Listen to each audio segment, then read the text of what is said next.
we're going to make it clear that in order to deal with these things, we are going to hold China accountable.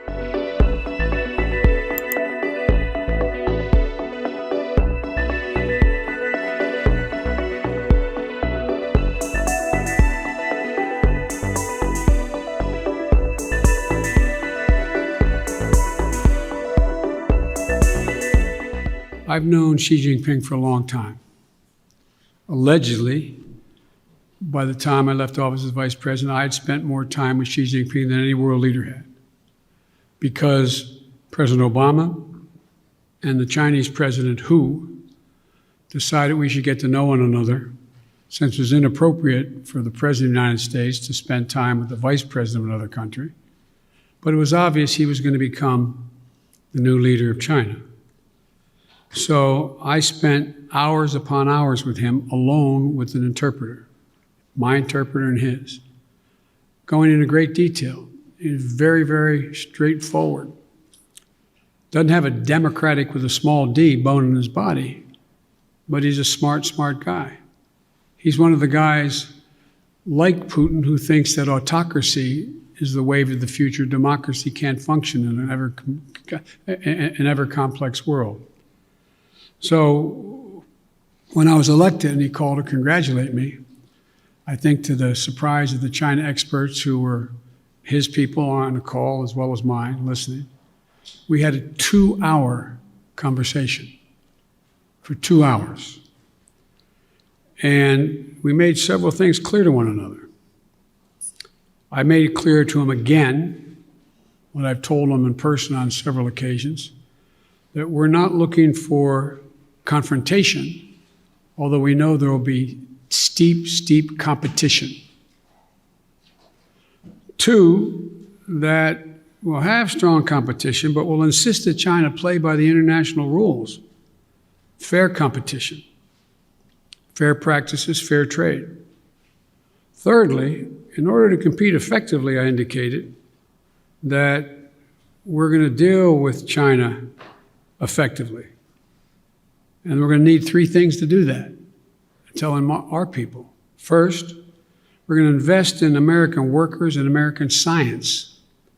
I said that all through the campaign. I say it again, and I'm setting up my administration to be able to do that, which is that, back in the 60s, we used to invest a little over 2% of our entire GDP in pure research and investment in science. Today, it's 0.7%. I'm going to change that. We're going to change that. The future lies in who can, in fact, own the future as it relates to technology, quantum computing, a whole range of things, including the medical fields. And so what I'm going to do is make sure we invest closer to 2%. One of the reasons why I've set up the PAB, the President's Board with Scientists and the like, again, is we're going to invest in medical research, cancer, Alzheimer's, diabetes, the things, industries of the future, artificial intelligence, quantum computing, biotech, and we're going to make real investments. China is out investing us by a long shot because their plan is to own that future. The second thing we're going to do is we're going to reestablish our alliances, and I've been very clear with them. It's not anti-Chinese, and we've talked about it. I want to make sure that, for example, later today, after this, as a matter of fact, shortly after this, which is fine, we've been going close to an hour. I'm happy to go longer, but one of the things that I'm going to be doing, I'm going to be speaking with 27 heads of state in Europe. And very shortly, I think within the next hour or so, I don't know the exact time. And earlier this month, and apparently it got the Chinese attention, that's not why I did it, I met with our allies and how we're going to hold China accountable in the region. Australia, India, Japan, and the United States, the so-called Quad. Because we have to have democracies working together.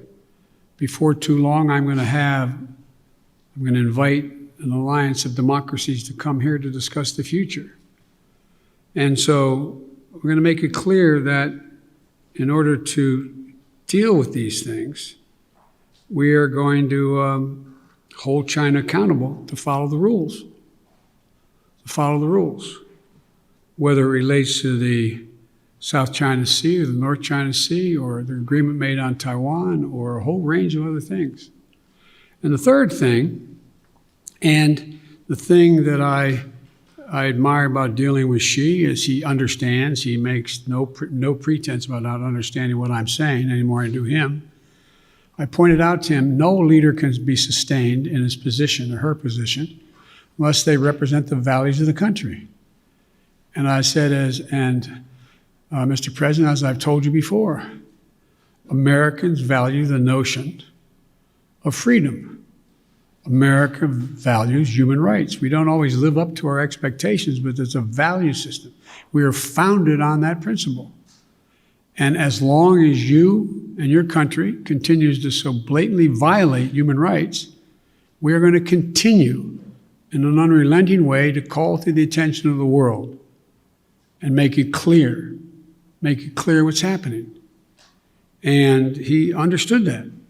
I made it clear that no American president, at least one did, but no American president ever backed down from speaking out of what's happening in the Uyghurs, what's happening in Hong Kong, what's happening in country. That's who we are.